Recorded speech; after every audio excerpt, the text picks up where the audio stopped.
Sandals Exuma says any suggestion that it was seeking a bailout from the government is untrue. Property manager Jeremy Mutton spoke with ZNS News today, clarifying a newspaper headline and explaining what they are indeed hoping for the government to intervene on. He spoke with our Janaea Noel Ferguson.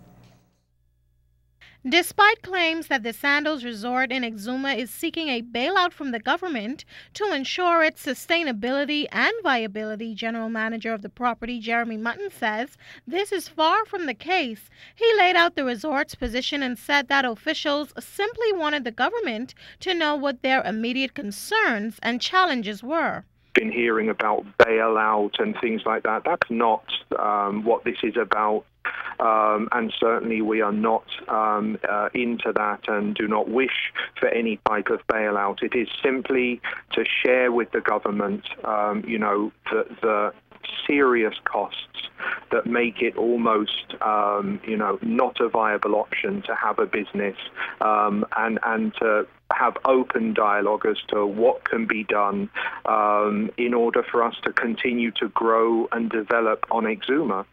A lot of times when major investors speak of financial difficulties, staff levels are almost immediately reduced. However, when asked if layoffs were forthcoming, Mutton said this is not the case. Absolutely not. In fact, on the contrary, within the last month, we have recruited and continue to recruit. We had to do an exercise no more than about 4 weeks ago where we went to Andros and Nassau to continually recruit and to get our staffing levels up to where we would expect of a five-star resort. We're never have to have the right numbers. And again, even labor and the numbers that you have to have on an island like Exuma are far greater than you would have elsewhere. So again, that contributes.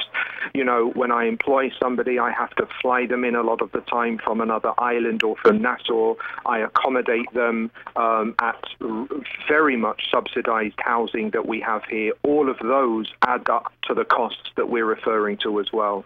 Meanwhile, Mutton says occupancy levels remain surprisingly high for this time of year, ranging from 90 to 100%, which he says is encouraging, but the resort still has difficulty meeting its operational costs.